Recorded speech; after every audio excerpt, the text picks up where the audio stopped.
Kung puntos at puntos din lang ang pag-uusapan, malaki ang lamang ni Ramil sa inyong lahat. No? Kahit hawak pa ninyo yung kuya ninyo. Dahil ang kuya ninyo, bunganga lang ang ebidensya. Si Ramil, way back 5 years ago, may ebidensya na.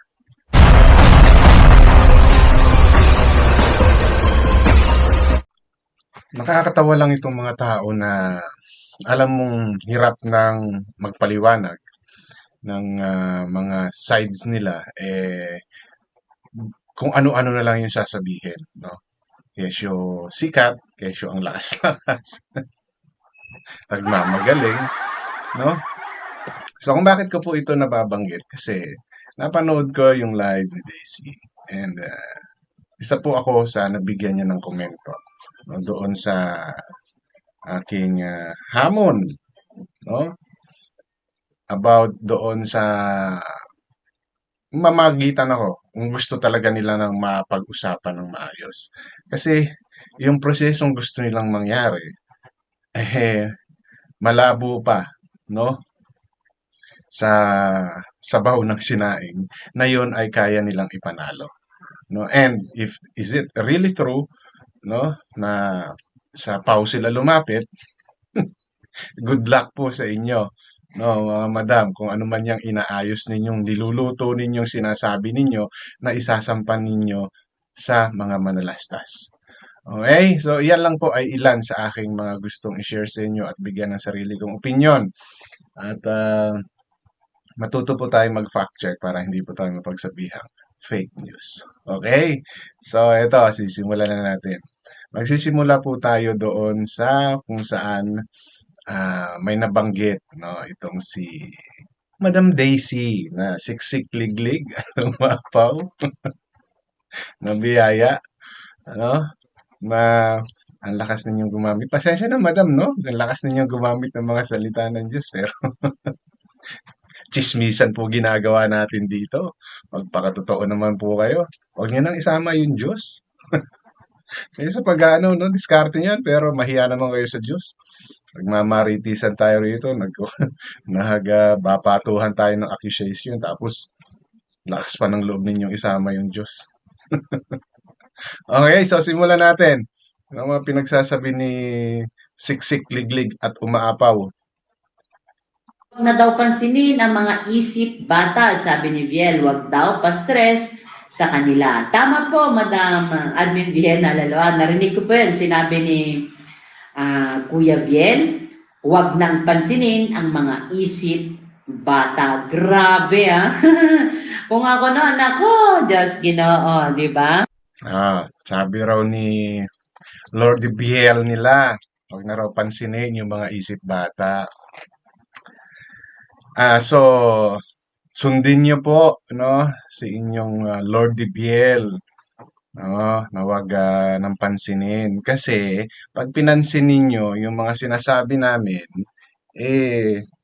ma-real talk lang kayo, no? At kayo po ay talagang minamanipulate ng inyong Lord Biel. Yang iedad nyong yan,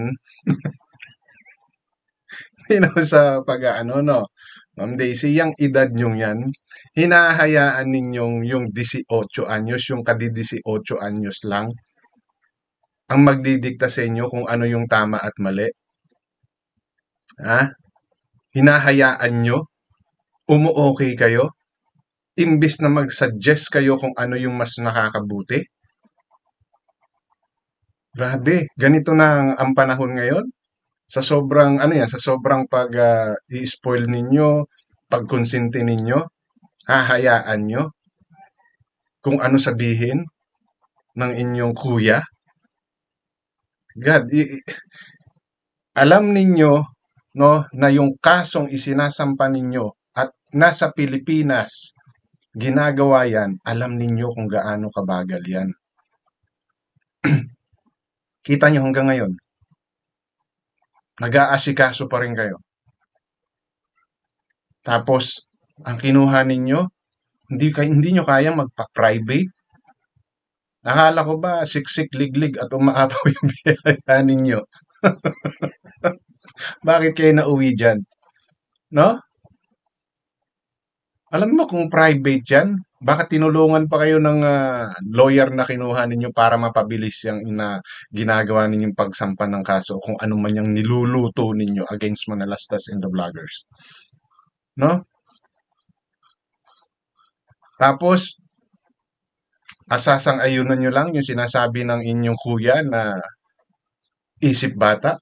Isip bata ba yung pagsasabi ng totoo? Isip bata pa yung ipaalala diyan sa inyong kuya, 'no? Yung kanyang mga sinasabi na for content lang ang Manalastas, ang ginawa sa kanya? Oh, sige nga, bakit yan hindi nyo kayang sagutin? Bakit yan hanggang ngayon iniiwasan ninyo? Oh, hinayaan nyo ng hinayaan ang kuya ninyo. Sino ngayon yung isip bata? Sino ngayon yung pinapaikot sa palad niya? Kayo po yun. No, madam. Baka hindi nyo po napapansin. Nakakaawa kayo, yung mga edad nyo yan. 18 anyos ang nagpapaikot sa inyo. Mahiya naman sila sa balat nila. Mas Sabi mahiya po kayo sa balat ninyo, madam, kasi ganyang klase ang sinusunod ninyo, no? Kayo yung mga nasa hustong gulang, pero mag-isip kayo para kayong mga isip bata. Kayo actually yung isip bata eh, no? Kaya kayong paikutin ng inyong Kuya Lord. My Lord. Madam Rezel Laroco, hello po sis Flor Manayaga, God bless you. Sabi ni Sir Dave Chan, at yung isang reactor na kung nanaisin daw ni Kuya na siya ang mamagitan para magkita na sina Kuya at TR. Mamagitan? Yan yung part, no? Kasi may nag-comment sa comment section. Siguro napanood, narinig, nakarating sa kanila yung offer ko, no? Ito, no, nare-reactionan ngayon ni Madam Daisy. Tingnan natin. Pakinggan natin kung ano sasabihin ni Madam Daisy, no? Wow, akala mo naman, lakas niya. Di ba? Wow!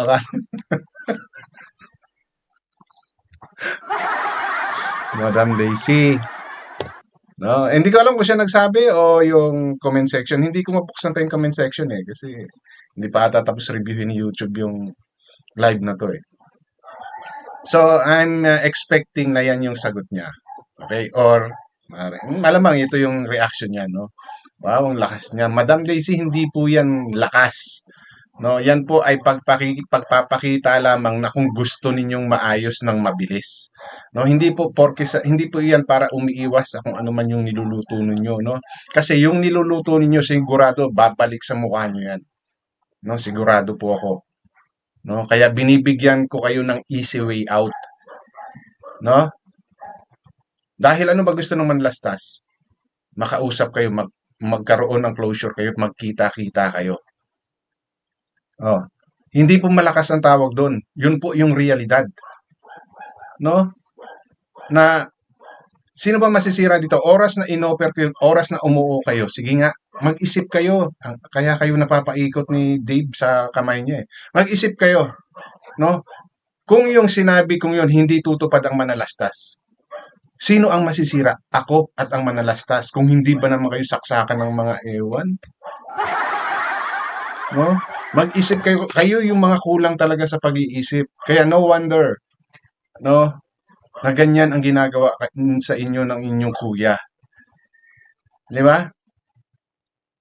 Hindi po tawag sa malakas yun. Masisira ako doon at masisira ang manalastas oras na hindi sila tumupad. Kung oo kayo, ang bababaw nyo mag-isip. Sa mundo, grabe. Grabe, mamamagitan. Di ba, nung nabanggit ko yung closure na sinasabi nila, nabanggit natin sa ating PVL, anong sabi niya? Yes, sabi niya, gugustuhin ko yung closure. Wala nga lang kamera. Oh, Hindi dito, hindi sa Candaba. hindi kayo nag-disagree. Ha, Ma'am Daisy?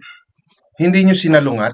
Hindi kayo nag-isip? Inoohan nyo lang? Umoo lang kayo? Ha? Hindi nyo naisip na yan ay pwede nyo gawing ebidensya?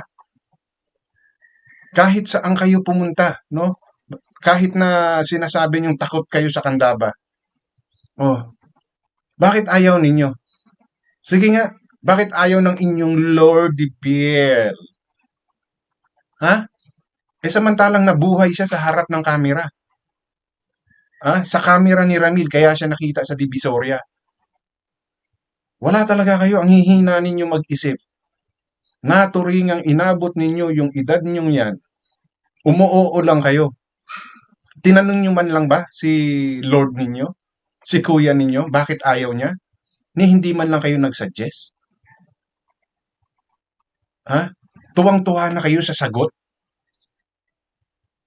Talagang ang isip ninyo, napakagaling ng Lord de Biel ninyo? Sayang naman po yung mga pinagkatandaan ninyo, madam. Dahil sa sinabi ni Dave na yon, palakpakan na kayo. Ang galing ni Lord ni Kuya. Na hindi nyo naisip na yun ay magiging ebidensya ninyo.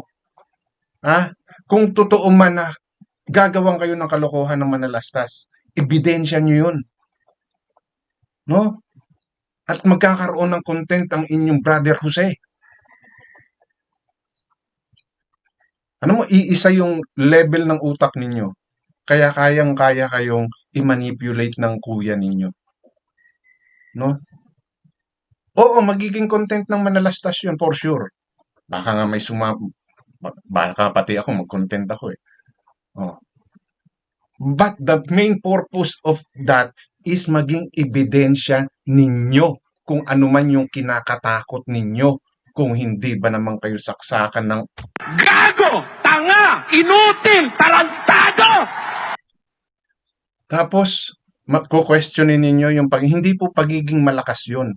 Yun po ay pagpapatunay na kahit ako, no, gusto kong masettle yung issue ninyo, makuha na ninyo yung mga gamit, no, dahil habang tumatagal yung gamit ni kuya ninyo doon sa imbakan, masisira yun, maluluma yun hanggang sa ma-deteriorate yun. Gets nyo po? O talaga lang pinipilit nyong unawain yung maling sinasabi ng inyong kuya na para sa inyo golden answer. We meet halfway, o di ba? So yung palugit na binigay nila sa kanya nakatapusan September 8 na po. Nasaan na ba? O, nag-iisip kayo, madam? Kayo pa ang magbibigay ng palugit? Sino po ang may kailangan? Sino yung may gustong kunin? Sige nga. Kayo ang may kailangan, no? Huwag niyo sabihin na binigay naman kay Biel yan eh. No, kanya naman yan. Oo, kanya yan. Sino may hawak? Oh, nasaan ngayon? 'Di ba? Nasa Manalastas? So, sino ngayon ang lumalabas na may kailangan? Kayo. Ha? Common sense, madam. Kung meron kayo niyan. No? Huwag niyong sasabihin na kay kuya niyo yan. Dahil nakuha ng kuya niyo yan dahil kay Ramil. Binuyang-yang sa harapan nating lahat si kuya niyo. At kay Ramil pinagkatiwala yan, hindi sa inyo, hindi kay Dave. Kay Ramil, binigay nila kay Dave, pero sa pangangalaga ni Ramil. Yun po yun, Madam Daisy, siksik, liglig, umaapaw. No? Kayo ang may kailangan, kayo ang magdidemand. Wow, kailan pa nangyari yan? Walang pinagkaiba yan sa kinidnap, no? Ako nang nangidnap, kayo sumunod sa gusto ko. Anong kinidnap? Yung mga ari-arian na sinasabi ninyo ni Dave, yung pera, yung alahas, yung gamit, hawak nila. Gusto niyo kunin. So anong kailangan niyo? Kayo ang pumunta. As simple as that, madam. Ang hihina pala nitong mga taong mag-isip. May nangyari po ba? Sa side ni Biel, merong nangyari. Sa side nila, hindi ko lang alam kung ano. Nasaan na yung nangyari? Ang tagal nyo nang sinasabi. No? Na may nangyari, may nangyari. Hanggang ngayon, Wala pa rin. Naglalakad pa rin, nag-aayos pa rin kayo. Hmm. Kung talagang ang target ninyo ang manalastas, bakit piyati yung mga vloggers dinamay ninyo? 'Di ba? Alam nyo, ano ba talaga ang purpose ninyo? Mabawi yung mga ari-arian, makasuhan ang manalastas? Ha? O yung mga vloggers na ng baboy na sinasabi ninyo? Kayo mismo hindi nyo alam yung priorities ninyo. Pwede nyo namang isunod yung mga vloggers. Kung ang habol nyo talaga yung pera, gamit at alahas ni Dave, bakit hindi kayo nag-focus kay Manalastas, kay Tekram? No? Sa yung una nyong kinasuhan. Di mas mabilis natatakbo yung kaso ninyo kasi isa lang yung kailangan ninyong i-prepare na mga documents about all Tekrams lang. No? Eh ngayon, sinama nyo pati yung vloggers. Ilang vloggers yan? So lahat yan kukunin nyo ng ebidensya. Tapos, ay nako, alam nyo ganyang kadami yung kasong isasampa ninyo? Hindi sa pagmamaliit sa PAW, no? Marami ang lumalapit sa PAW. So kailan pa kayo mapapansin? Tapos dito sa vlog nito sinasabi ninyo hindi magtugma ang araw ni Francis at saka ni Vienna. So sa loob ng isang linggo, ilang beses nyo lang yan na papalo up or na ilalakad or na ibibigay yung mga necessary documents. Alam nyo, madam, no? Baka hindi po matapos, no? Itong taon na to. Baka hanggang ano lang yan, forecast lang kayo. No? Hindi naman sa minamaliit ko kayo masyado, no? Dahil sabi nyo nga, mag-intay, mag-intay. Well, marami na pong naiinip, no? Sa Tekram community, diyan sa iniyayabang ninyo, no? Na may resulta. Hanggang ngayon po, wala kaming nakikita. No? Kahit hindi ko po nakakausap ang Manalastas, ha? Hindi ko po nakakausap. Ha? Wala po akong communication sa Manalastas, pero feeling ko, inip na sila dyan sa inyong sinasabing piniprepare, no? Grabe naman preparation yan.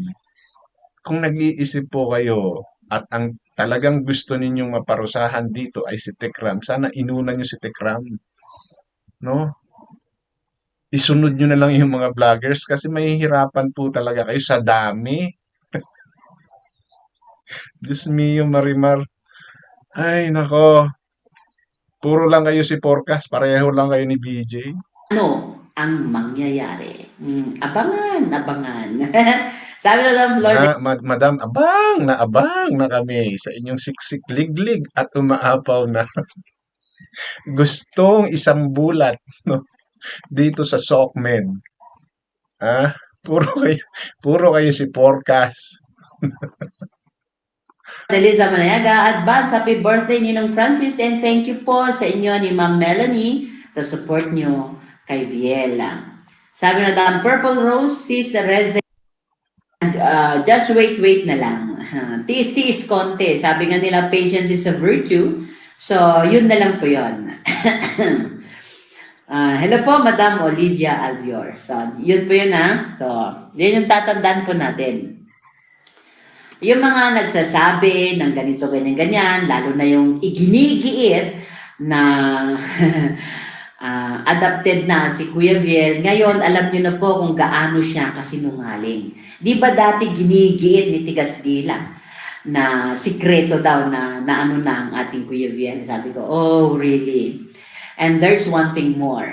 Yung ginigiit nila, na sinanlaan daw nila na lupa in the name of Kuya Viel, wala pong katotohanan because hindi naman po sila nakagawa ng kasulatan dahil hindi naman naipagkaloob ang pera na dapat. Naalala niyo po yung may vlog na blinavlog nila na si Kuya daw magmamanage ng ganito, ng ganyan. Hanggang salita lang po kasi yon na si Kuya yung magmamanage ng ganito ng ganyan so as to encourage more sponsors to give more. Dahil siyempre isipin natin na bata pa lang siya, iniisip na niya negosyo. Bata pa lang siya, gusto niyang pagyamanin kung ano may pagkalob sa kanya. O dinawin ko lang, wala pong lupang sinanlaan ng ating Kuya Viel dahil wala pong kasulatang may papakita na yun na nga, na meron nga. It should be, kung may ipapakita man sila, should be dated. Nung Ang pagkakaalam ko rito, no, correct niyo po ako, mga katekram. Wala naman talagang, hindi naman talaga ata natuloy yung lupa na yan. No? As I heard, kailan ko ba narinig yun nung nagpunta ata ako doon sa Manalastas? No? Hindi nga talaga ata natuloy yan. No? Dahil there's some issue. I don't know what really the issue. Pero correct me if I'm wrong, no? Ang pagkakaalam ko hindi talaga natuloy yan. No? So kung nasaan yung pera, most probably nasa Manalastas pa rin yan. Now, doon naman sa sinasabi nito, no, about dyan sa business. Di ba mayroong printing na business na, yun nga, iniwan na lang ni kuya nila? Di ba? So, paano na yon? Dahil sa inyo, dahil sa pag-i-encourage ninyo, no? Dahil sa binigay ninyo ng binigay, yung gusto ni Biel, ni Lord Biel ninyo, nakatenga ngayon doon yung negosyong ginawa para sa kanya. At ito pa, madam, no? Tungkol dyan sa mga sinasabi ninyo, okay, sabihin na natin, that's how they market the business of kuya nyo. No? Sinasabi nila na para yan sa future, ladala, bla bla bla, no? So, magbibigay yung mga sponsor. Isa kayo sa mga nag-sponsor, di po ba? Isa kayo sa sumusuporta. Bakit hindi ninyo kinwestiyon yan nung kayo ay nanduroon pa? Bakit ni isa sa mga sponsor walang nag-question? Hindi po porke nagtanong kayo, nung kayo yung nasa panig pa nila, sinisiraan nyo na sila or diskumpiyado na kayo. Oo, nanduroon yung doubt. But, clarity po ang habol ninyo. Clarity ang gusto ninyong mangyari. Di ba? Hindi porke sponsor yung mga yan. Hindi porke binigay nila na yan. No? Iba po yung pagtatanong sa sinusumbat. No? Magkaiba po yun. Nagtatanong ka dahil gusto mong malaman kung ano na yung update. Bakit po walang gumawa sa inyo? Oo, totoo yung sinasabi ninyo na ginagamit nila si Dave, no? Na minamarket nila using the name of Dave para mas marami yung mag-sponsor. Pero hindi kayo nagtanong? Hindi nyo inusisa? Siyempre, sino ba ang magbe-benefits kapag ginamit nila yung pangalan ni Pierre or ni Dave? 'Di ba si Dave din mismo? Oo, hindi nahahawakan ni Dave yung pera. Kung yan man yung sinasabi ninyo. Pero saan ba napupunta? Sige nga. At kung inayos po ninyo yung pagkuha diyan sa kuya ninyo, galing sa mga Manalastas, baka ngayon ini-enjoy nyo na yung hinahabol ninyong 2.7 na yan at yung mga alahas. No? Dahil unang-una, yung ginawa nyo palang maling-mali na. Tapos gusto nyo pa uli dagdagan ng pagkakamali sa hindi pagpapakita. Bakit ayaw nyo magpakita? Dahil kayo mismo alam ninyo may mali kayong ginawa. Di ba? Umamin kayo. Sablay yung diskarte ninyo. Kaya hanggang ngayon, hindi nyo kayang makipagkita. Kaya oo lang kayo ng oo siya na sinasabi ng kuya ninyo. No? Para bandang huli, pag nagka-leche-leche na, o siya naman nagsabi nun, hindi naman kami. Di ba? Tapos ngayon, kukwestiyonin ninyo yung ginawa ng mga Manalastas. Oh. Yang sinasabi ninyong sinangla na yan, as far as I know, hindi talaga natuluyan. No? Hindi talaga natuluyan. hectic day po, sabi niya. Yes po, Yun lang naman po talaga. Pag Monday, alam nyo naman, pag sa government offices, hindi talaga pwedeng ma-absent ka or hindi ka pwedeng mawala. Ito po yung parte na dinidiscuss nila. Bakit natatagalan kung ano may yung niluluto nila. Tingnan nyo po. Tingnan nyo. Ng Monday kasi umpisa yun ng araw ng pagtatrabaho. So, we need to understand. Huwag po natin silang bigyan ng pressure. Okay, sa kagustuhan natin na matapos na, sa gustuhan natin na sige na, mabigyan na ng ganito, lang magtanda na, ganito, ganyan, ganyan. Madali po kasing sabihin. Pero yung sa schedule nga, hindi rin kasi nagtutugma, o di ba? Um, Si Admin Viena pwede ng Monday. Pero si Sir Francis naman hindi siya pwede. Si Sir Francis pwede ng Tuesday, si Admin Viena hindi rin naman kasi pwede ng Tuesday. So, yun po kasi. Kaya, sabi nga, patience is a virtue. Hintay-hintay lang po. Huwag po tayong mag-alala. Huwag po masyadong excited. Mas maganda po yung mabibigla na lang tayo. Ay, tapos na pala. Ay, meron na palang ganito. Yun po yung isipin po natin. Tingnan mo. Ha? So, yan po yung dinidiscuss nila. Sa schedule pa lang ninyo, madam, ng mga taong nagpa-process na yan, hirap na kayong pagtugmain. No? Plus, kung totoo man, nasa PAW kayo lumapit. Baka po matapos itong buwan na to, or baka, wag naman, no? Matapos itong taon na to, hindi pa po kayo nakakapagpasa. No? Dahil po dyan sa mga schedule ninyo. No? Yung offer ko po, hindi po yon pamamaraan para matakot or takot ang tekram na magkaso kayo. No?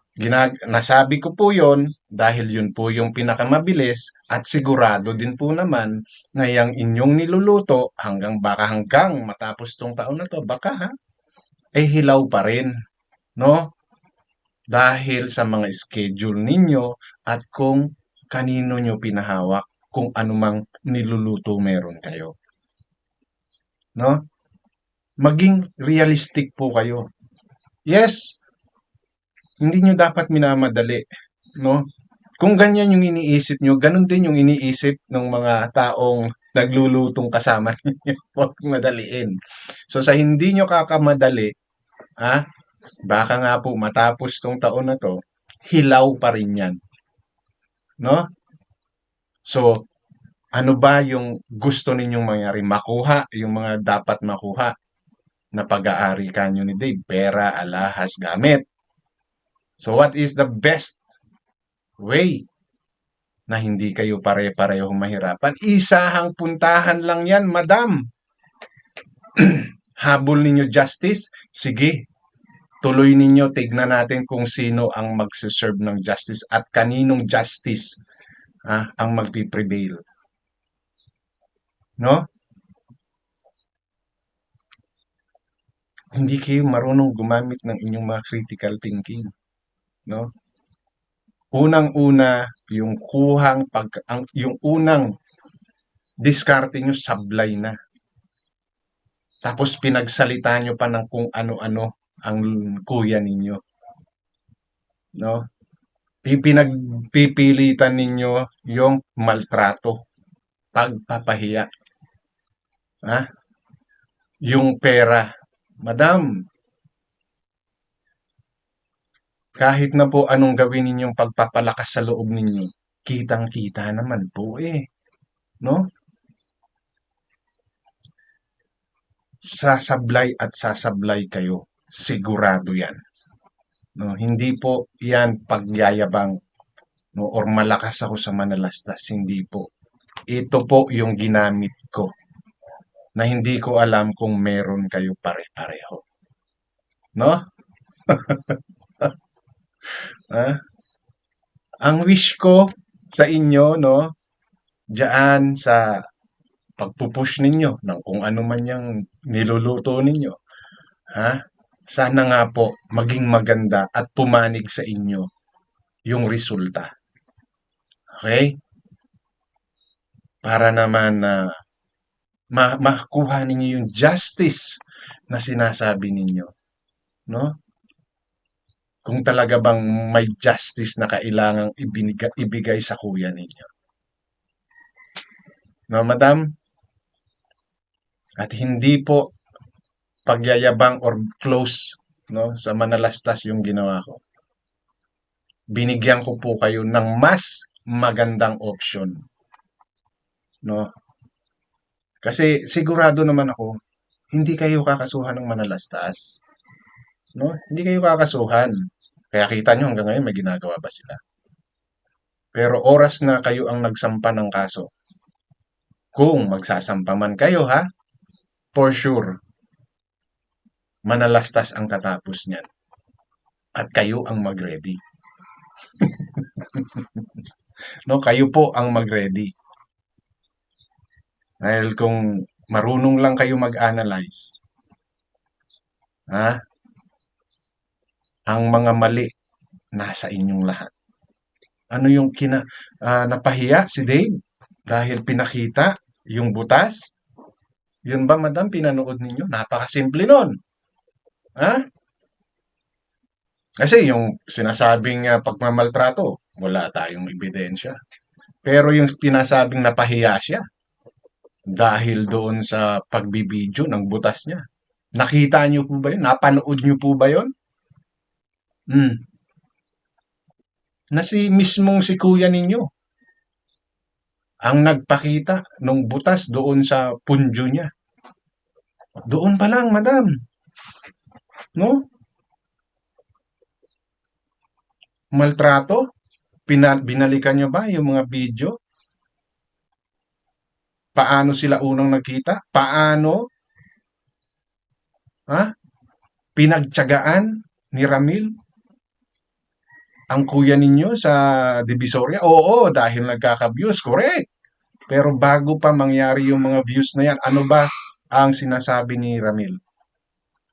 Di ba? Yung unang-unang nilang pagkikita, doon pa lang, kung kayo ay may pakiramdam, no? Doon pa lang, ine-expect ba ni Ramil na yun ay magba-viral? Ine-expect ba ni Ramil na ganun ang magiging